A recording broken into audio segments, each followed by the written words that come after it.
And on behalf of the whole staff, we're thrilled to have you here today. Here at this organization, we bring together from across the country leading members of the policy, political, and veterans communities, military communities, to develop and advance strong, smart, and principled solutions to America's greatest global challenges.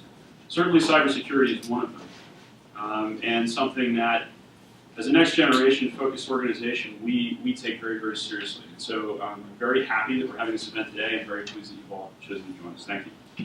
I'd also like to thank our partner, the Council on Cybersecurity. We're delighted to be working together with you on this event, and to thank our sponsor, Digital Guardian, for making the event possible. We have a great event this morning. Later, you're hearing from Tony Sager, who's one of the leading thinkers on the field of cybersecurity, and Chris Comiskey, the former Acting Undersecretary for Management at the Department of Homeland Security. To kick us off, we put together a great panel of experts that will help us explore how to better protect against network breaches going forward, something I know is important to all of us. Please welcome our moderator, John Reed, the Managing Editor of Just Security, along with the Director of US CERT, Ann Byrne-Camillo, the President and CEO of Digital Guardian, Ken Levine, and Truman Fellow and Cyber Warrior, Bob Stasio. Bob has been instrumental in helping us with our own cyber programming here, and recently got famous in a book and an article in Daily Beast about cyber warriors. Welcome all.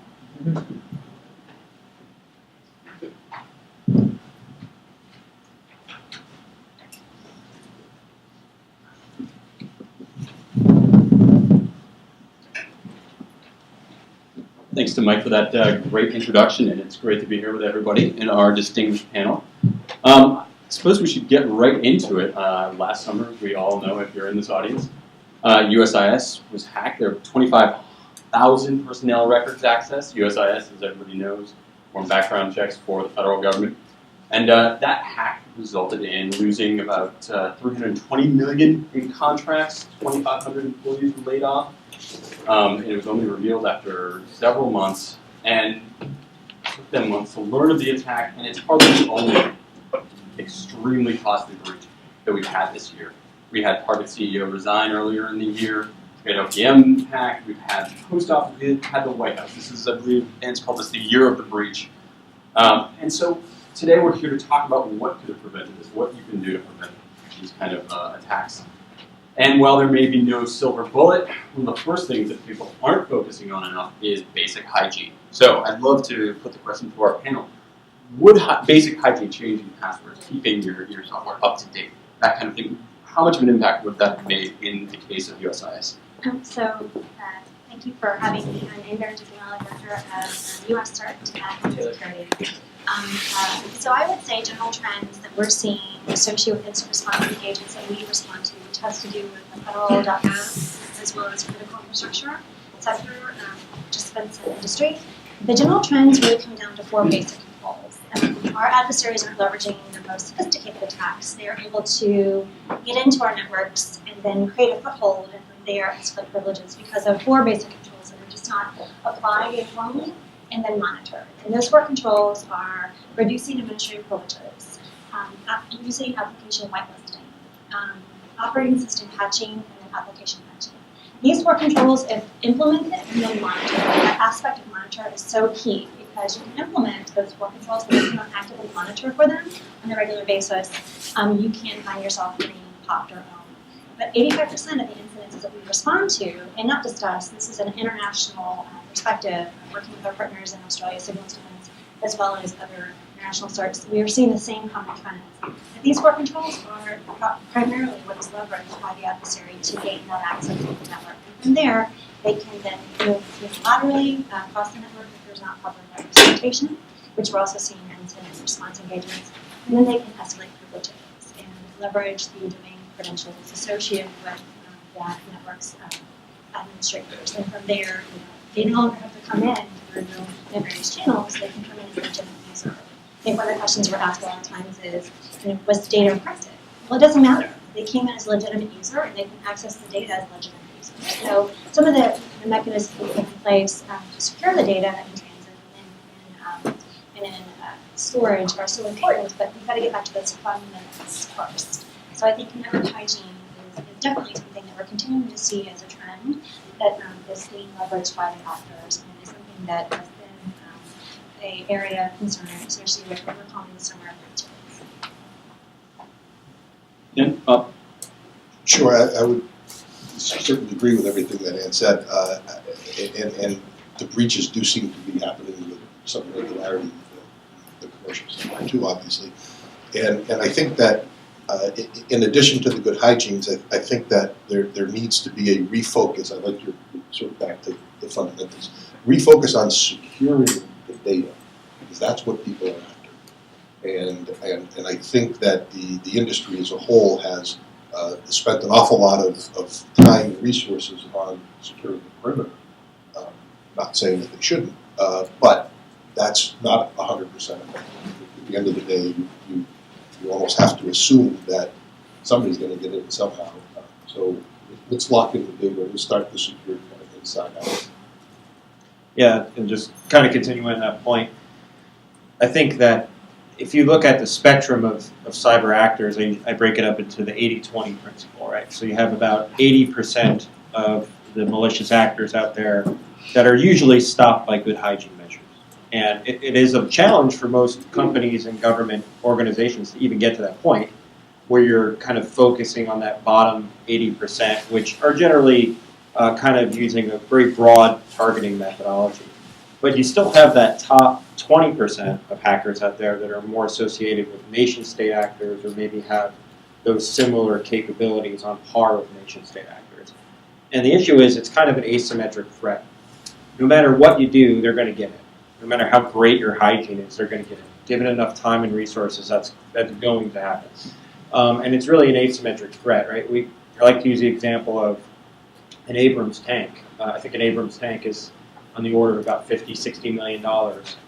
When we had them in Iraq, they were taken out by a $50 IED filled with fertilizer made out of a propane tank. So somebody using an innovative method was able to take it out. So it's not necessarily you having the best hygiene, the best protection.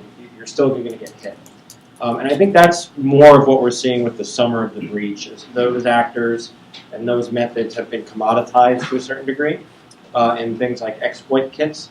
And that's why we're seeing that skill set from the top 20% start to trickle down. So I think that's where we're going to have to focus eventually versus just good hygiene. So as you just said, we're seeing tools widely available, so it isn't just top hackers. I mean, this has been a threat for years, but it just keeps snowballing and growing. It seems like we're getting more onto a concept of layered defense. I mean, similar to what you'd use in a traditional military context of, you can have firewalls, antivirus way up front for protecting your perimeter. But then as you go closer and closer to where the data sits, there are various ways you can defend against it. I mean, you can encrypt it, you can tag it, you can number of things. You can monitor for suspicious behavior. Would the three of you talk about it more specifically about layered defense? And then I'd like to shift to threat assessment. I mean, when do you employ which techniques? There's a lot of questions in there, so Apologies. We can break them up. So I think the layered defense aspect, again, getting back to the assessments that we do and the engagements that we do, again and again, we're not seeing the kind of layered defense security products that would help detect the kind of events that we're seeing earlier in what we call the kill chain. You want to be able to find that anomalous activity as early as possible, because I think, as stated by Bob, it's not a matter of if, it's a matter, or not a matter of when, it's a matter of if. It's a matter of when. It's been a long night to talk about. Anyways, but definitely your network is being targeted, and even if it's not for the data that you hold, but sometimes for the resources of those servers. So we've seen that also, that they're not really interested in your specific network, but they're interested in those resources to leverage those against other resources. So that whole concept of defense in depth is fundamentally important. Again, we're seeing lack of network segmentation. So if you have an event, they can get in and they are able to go wherever they want within the network. And how fundamentally difficult that is in a mitigation perspective to try to quarantine or to contain that, and how difficult it makes an incident response engagement and timely associated with that, because you have to engage a lot more on the incident response perspective to find out where they are within the network when there's no segmentation. And so some of these things, which are considered best practices in industry, are just not being applied across the marketplace, both domestically and internationally. So one of the things we point to at Homeland Security is the cybersecurity framework. It is a capability, or it's a framework that gives you the understanding of where do I apply what kind of mechanisms across all of that defense in depth aspect of a network. What's applicable to me as a small business or to me as a government entity, and how can I make a risk decision based on my risk posture associated, and also on my limited resources. I think, as was also stated by Bob, we want to leverage our very highly skilled cybersecurity specialists for the most advanced activities from the most advanced actors. We don't want them to be bogged down on addressing things that could have been mitigated had they applied the proper CVE or common vulnerability associated with that exploit. And so getting away from the white noise and focusing those limited resources on the more advanced type activities is the goal of the folks in cybersecurity. And having defense in depth capability helps further push down that activity to a more advanced part. We want to make it more expensive for adversaries to be able to get into our network. We want to make it more difficult for them to stay at risk if they are. Basically, lock your doors, turn on your alarm system, let your neighbor do. Well, and that's part of the information sharing initiative that we try to do as well in Homeland Security. I think being able to open up the aperture and share information from one event across the critical infrastructure sectors, across the 140 different international services that we work with, is so fundamentally important because cyber doesn't have any borders. And things that are trending in UK 5 hours from now can start to trend in the US, and another 12 hours from now start to trend in Australia. Those activities, as we can share their information, is so timely and so important to solving the threat from Australia. One thing I would add to that, when you're talking about the layered approach, I think the closer you get to your point of risk is where you want to go. But that's also the more difficult deployments. And I think that when you start talking about how are you really going to protect the data, it's knowing everything about it, knowing where it sits, how it's classified, who's accessing it, where it's moving to, and things that can start building a story before an actual breach happens. But it also requires, it's also hard. It's hard to deploy.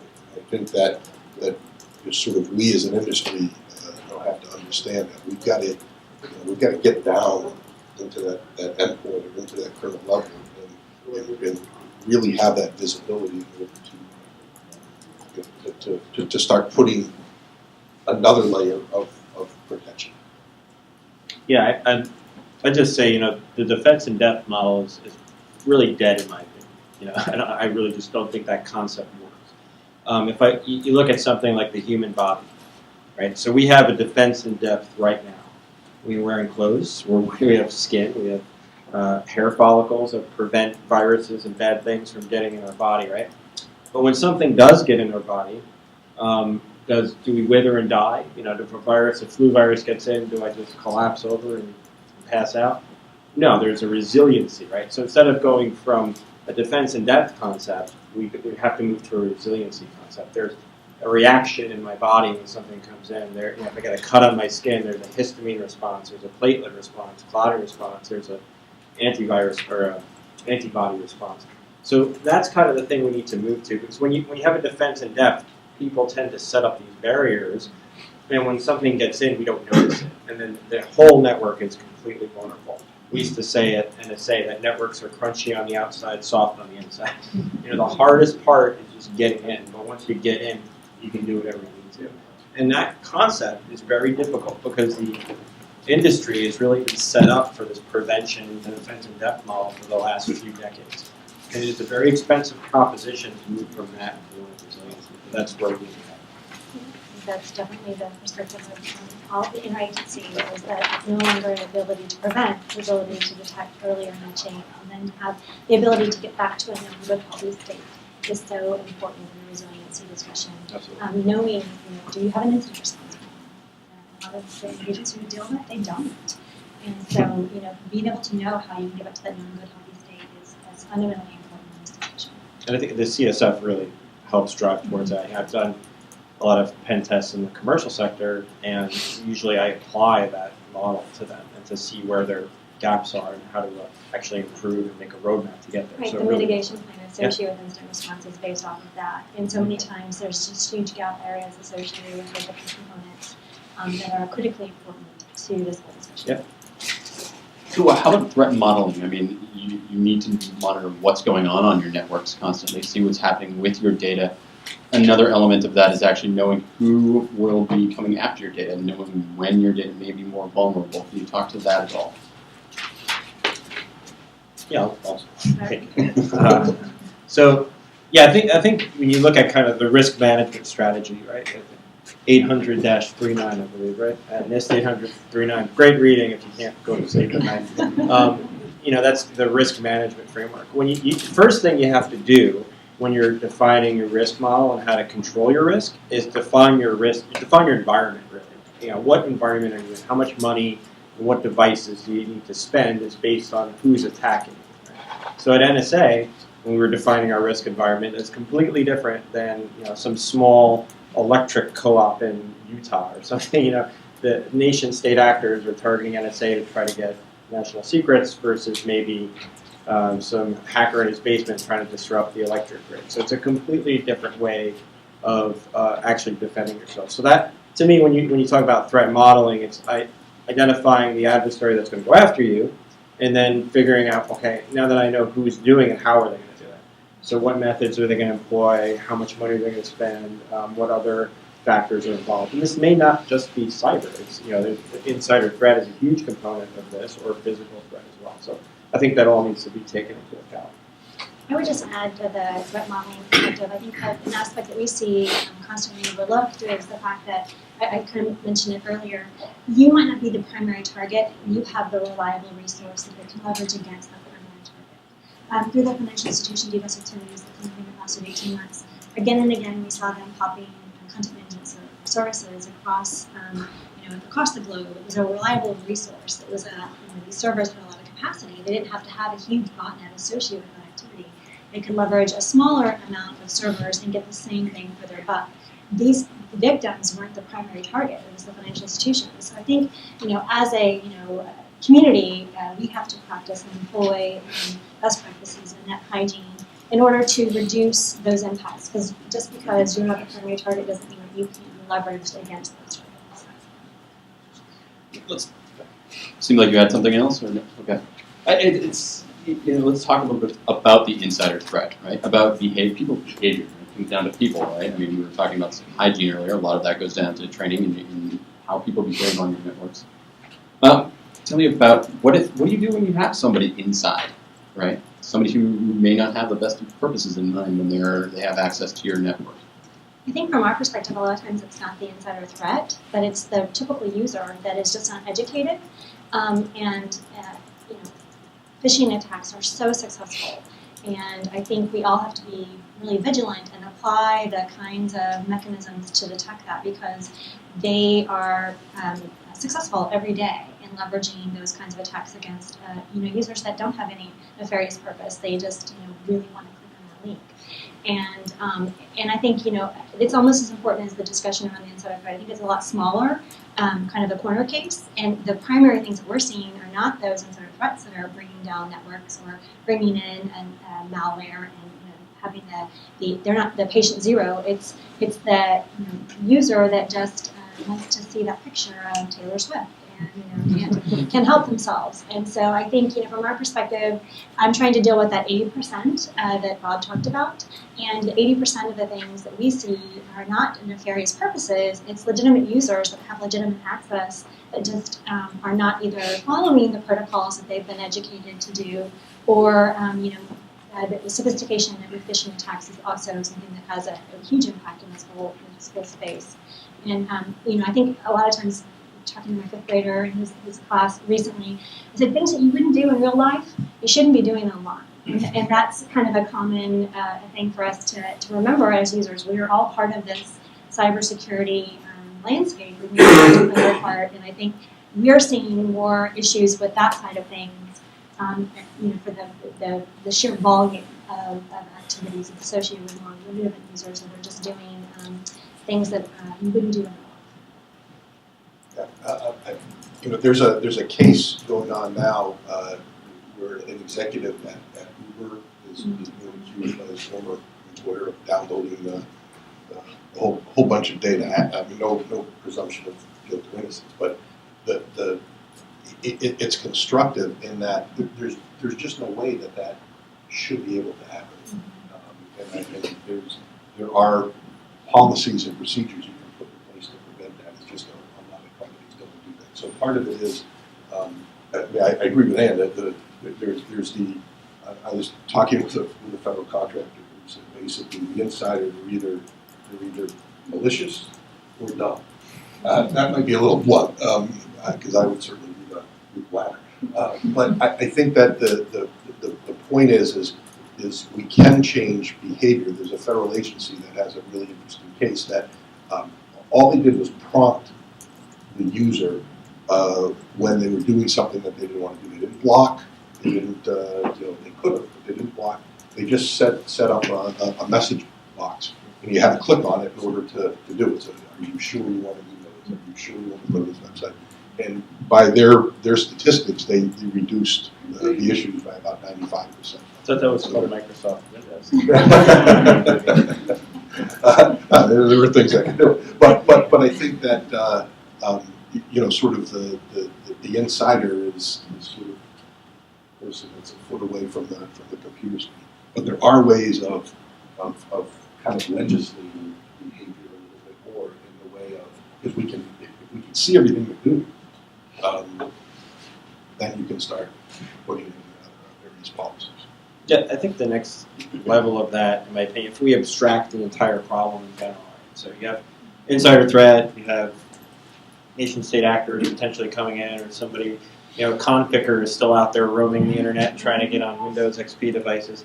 There's a lot of different threats from all different levels. I think if you look at what really the problem boils down to is anomalies, right? So there's normal things that are supposed to be going on, and then there's things that are strange.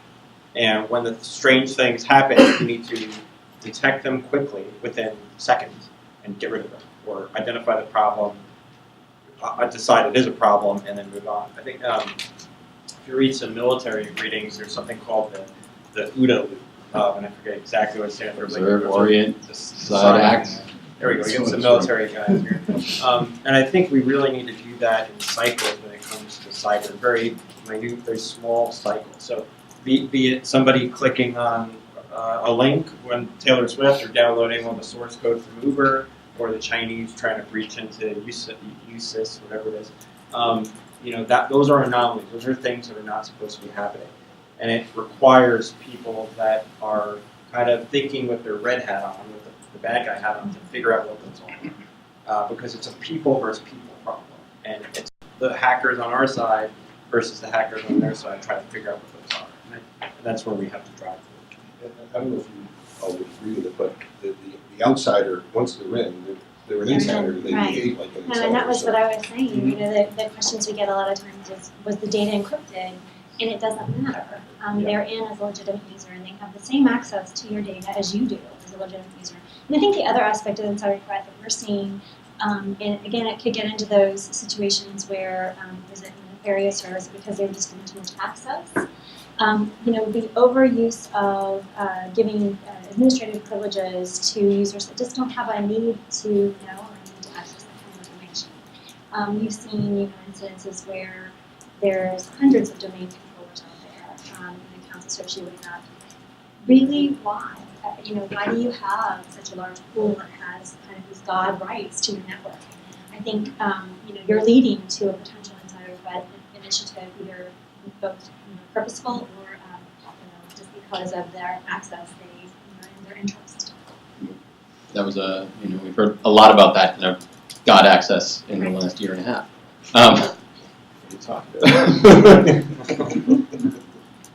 Any other basics while we're still on the subject of hygiene? Anything your top things that everybody should be doing for anybody out there who hasn't been paying attention to cyber hygiene, who doesn't know anything about it right now?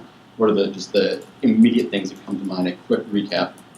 The core controls, definitely. Right. But all of the top 20 controls from SANS are very important to be implemented. And then the other aspect of it is to monitor and to ensure that you're keeping up with that. I think so many times we create a state and time within our networks, and then we kind of walk away. this is an everyday, 24/7 kind of an engagement in cyber, and so you have to stay on top of your game. I know we all have limited resources, and so you want to apply those resources to the biggest bang for your buck. But again, that's a risk decision within your organization. Last month was Cybersecurity Awareness Month, and it is a shared responsibility. I think where you can leverage the resources, the public-private partnerships, to get more insight into that is critically important. But again, getting back to the basics and the fundamentals, like I stated earlier, we're seeing the top 60% of activities from various actors are leveraging 5 CVEs. And these CVEs have been available for 18 months. And so getting back to the basics and the best practices in hygiene, applying and consistently applying patches for your systems and keeping up with that would really reduce the activities that we're seeing happening in the cyber landscape and reduce your attack surface, and then help focus those on the resources on the more advanced activities.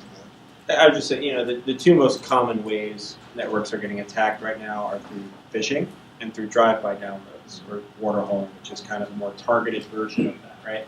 So what that means is that the actors are targeting legitimate uses of the internet, of the network, to try to get in because everybody's kind of blocked everything else off.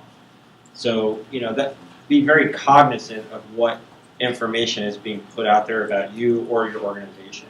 Because legitimate things, being public IP addresses or social media information to figure out who they need to target, that's being leveraged at a higher rate. So, it's really being cautious of that counterintelligence mission, what's being exposed, OPSEC, right? Operational security. That's what needs to be emphasized a little more. Can we go back and talk a little bit about information sharing, threat intelligence sharing? I've heard some say, both private to private and public-private, both between the government and the private sector, going both ways. How much of that how important is that in preventing breaches and knowing what company X or what they've seen before, how you can learn, how you can get that information quickly and then use it? I mean, it's been discussed for years in various forms of cybersecurity legislation. Is there any level of it that we can use right now? So at Homeland Security, we've adopted the STIX and TAXI frameworks, or is familiarity with STIX and TAXI. So Structured Threat Indicator Exchange is the format for indicator sharing for IOCs, and then the transport mechanism is TAXI. And so we've adopted that because we want to be able to share machine-to-machine, executable and readable indicators with our partners, both domestically and internationally. Through the financial institution DDoS activities, we shared over 200,000 indicators around the world with 400 partners, both domestically and internationally. And having a standard format so that as a recipient of that data, I know the level of confidence associated with it. I can instrument it into my system in a machine-to-machine executable fashion, because it's all about the timeliness of information sharing. So initiatives like that really help get a common format. They help get a transport mechanism for sharing that. The hub and spoke, again, too much coffee, model really helps with information sharing and opening up that aperture. So you see it trend in one sector and you can share that immediately with others. And so those are things that we're doing at Homeland Security to try to help get the information out there, because it really is about the timeliness of the data and getting it to the right recipients so that you can learn from another entity's activity and protect yourself. Okay, Bob, what kind of information do you think needs to be shared, and where can it be improved? Where's room for improvement here? How effective is it? I've heard some saying, I don't care about my nation state attacking me, I just need to know what criminals are doing. I mean, there's a lot of intelligence out there, and I think I'm not sure that the vendor community has unlocked the capabilities. But I know that a number of us subscribe to all of these feeds, so they kind of get integrated into the product that way. I think it gets. I don't know that I talk to a customer who doesn't ask to have data shared with their peers. I don't know how that happens, because everybody's so sensitive to what their data is. So it's trust relationships. Right? It is. So, and phase of interest. But in theory, I think it's terrific. I just don't. I don't know how it's. Well, and I think it's also you kind of touched on it, the quality of the data, the actionable information.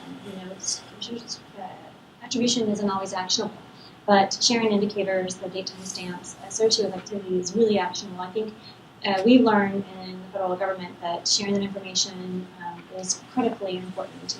99% of the constituents we work with don't have access to anything involved in an unclassified environment.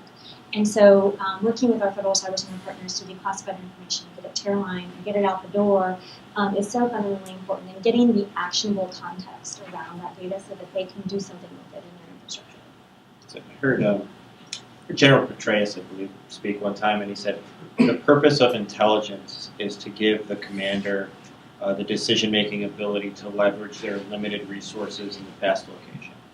And I think that's a great quote. I think if you use cyber intelligence, that's really what we would use it for here. Is you can't focus on everything at once, right? So you need to pull in this intelligence information in order to drive your resources to the most effective area. So if you know there's a threat coming from a DDoS that's going to be relevant to your industry, you need to do something to transfer your sites to protect that, versus all of a sudden worrying about your firewall rules, or that's really the focus there. And the organizations that are probably going to be the most successful at this are the ISACs, the Information Sharing and Collaboration Centers. And I'll tell you, just frankly, that the two most successful ISACs are the financial sector ISAC and the multi-state ISAC. And there's really two reasons for that. One, they have money. They're funded by the federal government. Both have been given funding or grants by the federal government. The other ISACs that are standing up are having a big problem with this, because the members that are trying to be members in these sector-specific ISACs are having trouble getting the appropriate fees to fund it. And two, they're also compelled by compliance measures. So, the FSISAC has a lot of compliance pressure being put on them. So the community had kind of been forced to work together in order to solve this problem. And they also get a lot of attention. They get a ton of attention. And they also have the most money individually, too. Right. So this problem, unfortunately, does take a lot of money to solve. Whereas previously, a lot of companies outside of the financial sector, maybe some critical infrastructure, like to outsource everything. It's like, I want to pay the minimal amount of commoditization for this and outsource it. They do it with IT, they do it with everything. They do it with HR. You really can't do this. You have to, in this field, you have to have some measure of internal focus on that. And I think we're starting to see a trend moving in that way.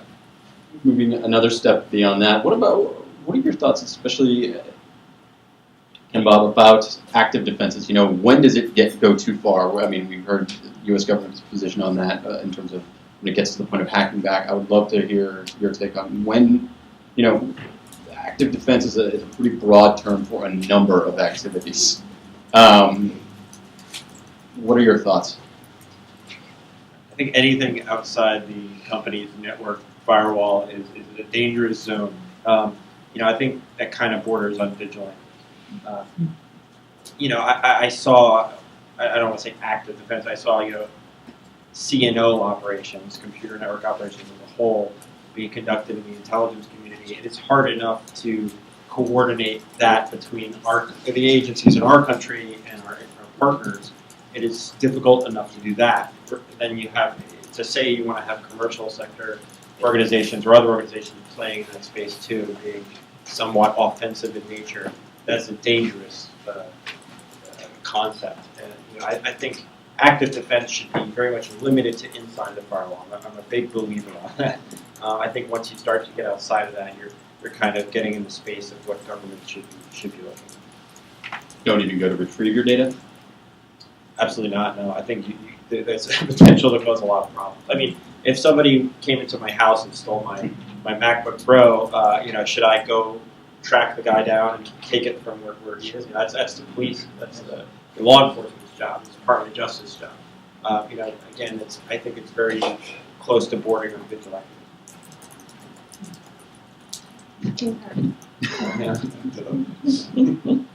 So, and also this comes back to information sharing a bit, right? There are privacy concerns with information sharing.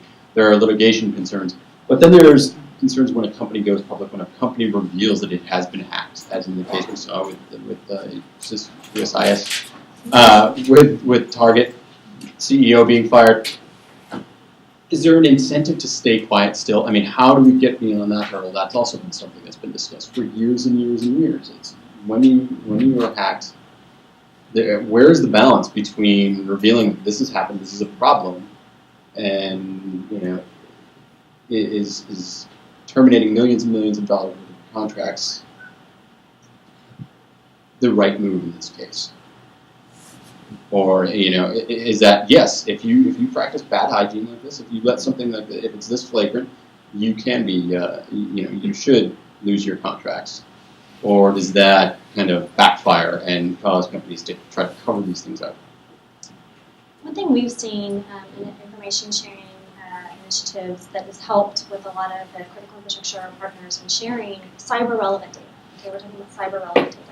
Is the PCII data standard, so protected critical infrastructure information, and it's part of the Critical Infrastructure Act of 2002. DHS has the authority to work with critical infrastructure partners to receive information and protect the source of that information. It was specifically used a lot during the financial institution DDoS activities, the 18-month campaign. And they would share the information under the PCI data standards so that we could anonymize the source and get the actionable information from that and share that out. It's really helped with information sharing, specifically from entities like that they know that this information is relevant. It can help the larger sector or critical infrastructures in general, but yet there's legal concerns associated with that. So because PCII data sharing cannot be FOIA'd, it can be used in civil lawsuits, it gives them some level of protection associated with information they can share. But again, it's cybersecurity relevant information, as the caveat part out for that. And I've seen that be extremely helpful in industry coming to government and sharing under those standards so that we can get that actionable cyber information to us and we can share that across the segments for better protection. I don't think it helps anybody to out a company. It's kind of the blame the victim thing. I believe in the recent JP Morgan hack, that some information was leaked to the media about that. I don't know from what source, but it was leaked to the media and about the incident. And while the investigation was going on, from my understanding, JP Morgan had been working with the FSISec to share this information and see who else in the community had been affected. They had been working with law enforcement and the Department of Justice in order to investigate this incident. And by outing it and kind of blaming them for doing a bad job in cybersecurity, that really didn't help the situation. Actually, we're doing a really good job. They actually detected the incident on their own. They were starting to investigate it using their resources. So yeah, I just don't see how kind of blaming someone, pointing the finger before the whole thing is figured out is really helps. Yeah, I agree. I think that there's some natural costs to this that happen anyhow without punitive type of contract or something. I think Target, Home Depot certainly was out of business suffering. This was one of the first times there was a true ROI, in this case, a negative for the site. So I think that we try, we don't try to rain on anybody else. It could be any of us in the news tomorrow. By the same token, when you hear a Home Depot say data security, which is never part of the mission, you got to start saying, come on, guys. Now what should happen because of that? I think the consumers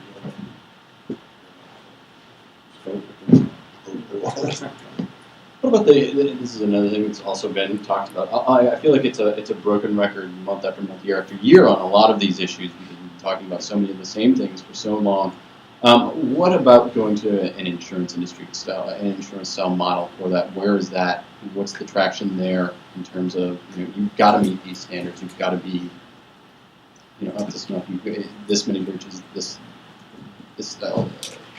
These protections. Yeah, I actually kind of like that model. On that same topic, there's a company I had been working with as a partner, and they provided security for VIPs, physical security. They had all these ex-Special Forces guys and Navy SEALs, and they would go on essentially vacations with VIPs, very high-wealth individuals and their families, and protect them while they were in Morocco or wherever around the world. And the company started out in the late 80s as you go on this trip and you pay me for my service. But that was starting to, they weren't able to expand really. A lot of people didn't like that model. So what they ended up doing was partnering with an insurance company and essentially said, hey, I'm going to provide you an insurance policy for your trip. If you get kidnapped or something happens to you, you're covered on this insurance policy. You essentially are paying for this premium. And in return, I am going to provide you security for free. It's going to be no charge. All you're paying for is a policy. You're covered. And it benefits me to do that because I'm getting paid off that premium as the security provider. The insurance company is getting paid, and if something happens, you get paid. And I really thought that was a great model. And we were trying to kind of bridge it to cyber instead of saying, hey, you're paying for cybersecurity, we'll give you cybersecurity for free, and you're going to pay for the policy. And it was kind of a difficult model to start to launch because it was very difficult to judge the risk of the company in a quick period of time versus what you're doing in the physical world. But I really did think that was a good way of going about it because everybody walks away happy from the situation: the consumer, the insurance company, and the security provider. I think it's hard to identify the risk associated with that decision, and I think that's why you see it struggling to take hold. I was at an actuary conference in New York on Monday, and this is one of the big discussion topics: is how do you associate reputational risk, specifically with a cyber incident? How would you, looking at use cases from the past year, this number of breaches, it's very difficult to try to quantify that. And so I think that's where we'll continue to see a struggle because cyber, there's no continued use case associated with incidents because each one is different, and each one of them has a very different impact depending on the victim's incident. And so I think it would be difficult to see something that's standardized around that just because the reputational risk alone is really hard. Yeah, I think that there's an interesting, I guess, dichotomy between kind of compliance and meeting regulations that you need to meet and actually being secure. And there is a difference, and I think that there's some recognition now that the compliance, they're great guidelines, they're great things to do, but companies that think that just by doing it makes them secure, there's no way that agencies can update compliance at the rate of new data coming into the tax. So I think there's sort of whole thing you got to do. Yeah. I mean, that goes back to the criticisms of whether it was legislation or some set of the NIST framework. All of these things, if you just check the boxes, somebody's going to come running around, right? Right. But I think the check the boxes. There's nothing wrong with that. You've got to check the boxes, but there's a whole lot more you have to do. But there's more to it, and I think that just needs to be an expectation. It probably is more now, but certainly there's no way to legislate the cyber piece of it. With that, shall we open it to questions from the audience?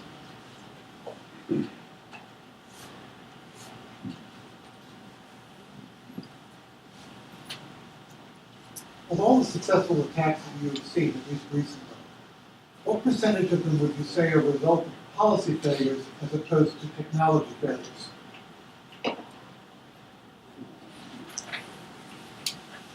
So from the federal government perspective, the 4 controls I talked about earlier, 85% of the incidents we respond to are associated with those 4 controls.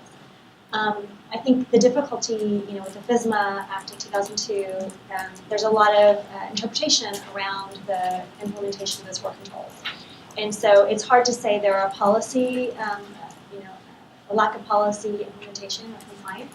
I think a lot of departments need to spend a lot of money to be FISMA compliant, but that doesn't always equate to the technical controls that need to be in place in order to have the effectiveness incidents we're seeing. So I don't know if I have a good answer. I think each case that we deal with is different, and a lot of times there's not a common thread outside of the fact that a lot of the patient zero type activity does result back to a lack of network hygiene aspects. And I don't know if that's a policy a lack, or a technical lack, or just a user that again likes to cover images, or all 3. I don't know if you have something additional on that. Yeah, it's hard to categorize it. I mean, it's almost, I'd say 100% of the cases are human failures. There are cases of penetration tests we've done where we tried everything to throw against the wall of this network, and everything was fully patched, and we would call the network, we would call the receptionist at a front desk and walk her through the ability to click on, download an attachment on the desktop and click on it. Was there a technical failure there? Well, no, they had everything patched, but was there a policy failure? Well, maybe that person wasn't educated. But at the end of the day, it was a human failure. It's a human failure when the network administrator doesn't change the ACL rules on the firewall correctly, or remember to do them, or use two-man control rules. So I think at the end of the day, it kind of boils down to somebody being lazy or stupid. Unfortunately, that's generally what happens in most of the cases. Or they're just overwhelmed by the sheer Yeah, volume of I should be so pejorative. That is very true. Outside of really the financial sector and the government, most security is kind of an added job on top of the IT guys or the IT personnel. So they're way overwhelmed up to their ankles in alligators doing the regular IT stuff, and the security is kind of an afterthought. So that's usually what it boils down to. And I think just adding on the specific case of Target, they had some firewall products, next-gen firewall product that they said did their job because they saw the they saw the bad event, but Target didn't catch it. Well, they didn't catch it because there were 500,000 other alerts that weren't serious. So was it technology? Was it policy? I think it's a little bit of both. Ultimately, the industry has to get to the point where we're reducing the surface area of what we've got to look at. look at the more advanced. Look at the more advanced and look at what's being what's being attacked. And again, that's right. I keep going back to if you can lock down the data, if you know what they're looking for, and by and large you do. That's where you've got to focus the efforts. Gentleman in purple. Should I wait for a mic?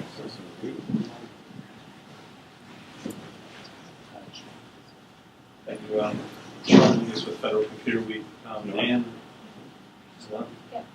And I was hoping you could Still assess. can't hear you very I'll just talk louder then. Perfect, great. I was hoping, Ann, that you could assess the USIS response to the breach that occurred, the speed with which they reported the incident. There's been a report that the attack occurred several months before they detected it. In assessing that, I was hoping you could lay out how other firms might learn from the experience with the help of maybe USCIRT. Just to try to step back from that, we're under certain obligations with different incidents that we engage in, and some of those are under NDAs, and so I can't talk about specifics. I can talk more about generalities, if that kind of helps. And so, obviously, if there's an ongoing law enforcement case as well, we can't comment on those publicly.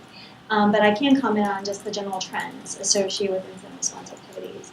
And sad to say, a lot of times it's not the patient zero that alerted the victim company to the activity. It's way down the path. And a lot of times when we get into those networks and we start doing that assessment and start pushing out our agents to find what has actually been compromised, we're not finding one actor, we're finding 3 or 4. And so, I think, sad to say, it gets back to, I think, what Bob was talking about earlier, is building this resiliency into your network, building that crunchy outside and that soft core inside.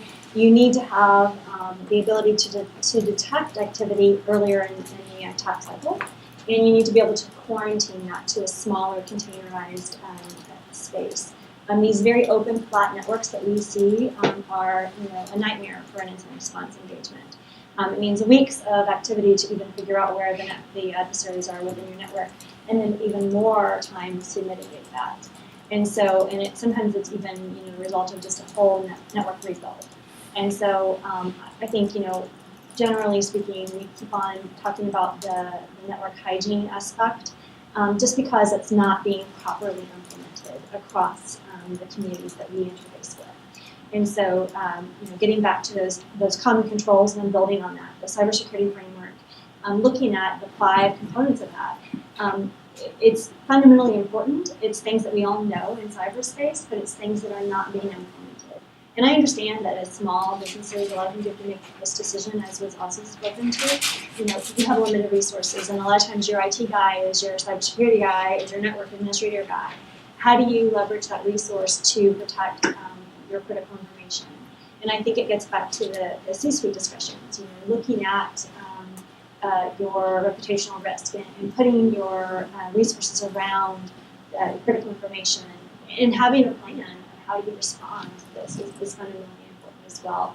And knowing who your ISPs are. How do you get in touch with them if you need to have traffic rerouted because of read activity? These are all things that we continue to see again and again in instant response engagements where we're playing catch up in the middle of an event. And that's the last place you want to be. And so being a little bit of an ounce of prevention is a cure, is fundamentally what? I know, it's good to be with caffeine. I got that one out this time. But it's fundamentally important in this because I think we've all said it, cyber attack service is just growing as we mitigate. We have to mitigate 1,000 different things, and an attacker wants to find one vulnerability. And so you have to try to stay ahead of that game as much as you can. And again, it gets back to building that resiliency within your network and getting back to the difficulties as quickly as possible and minimizing the impact of that event to your network. Those are all the initiatives that we're behind, from the modernization of the incident reporting guidelines to the cybersecurity framework, the voluntary program, the C3Q voluntary program. There's so many acronyms, and we have to No, well said. Just to clarify, the general behavior we were talking about that use improvement, that applies to everyone you're working with, which includes contractors, private firms, federal agencies. Yeah, it's across the board. Across the board. And again, like I said, you have to protect against a million different things as the defender. And as an adversary, you only have to find one vulnerability to get into your network. And you're never going to be successful with that ratio, right? And so, that's the importance of things like the ISACs, engaging in these communities of interest where you can share this information and protect yourself because somebody else was affected by it. Important aspect of leveraging contractor facilities. I think we're even working with some of the folks over at OMB about putting in contractor clauses to ensure that as a defender, if there's an event, I want to have access to that data. I want to be able to access that information and not just get a report from them because as a defender, you need to have that that level of access to ensure that your data is properly protected. So there's been a lot of things that have come out of the events, the summer of breaches, that I think will really help us get to a better, secure posture and reducing the attack surface that these actors are using every day. Good. Time for one last one. You had your hand up for a little while, and then you purple there. Sure. I think I'll be good without it unless you guys can hear me.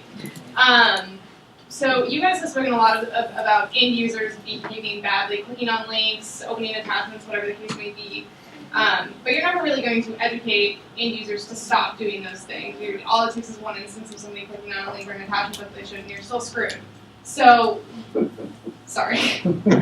Anyway, what about technologies like browser virtualization, like multi-factor authentication, that even if somebody steals your password, even if somebody gets hold of your account information, it doesn't matter because they don't have the CAT card or the token or whatever the case may be. So what about advancing technologies like that instead of just trying to educate behaviors out of users?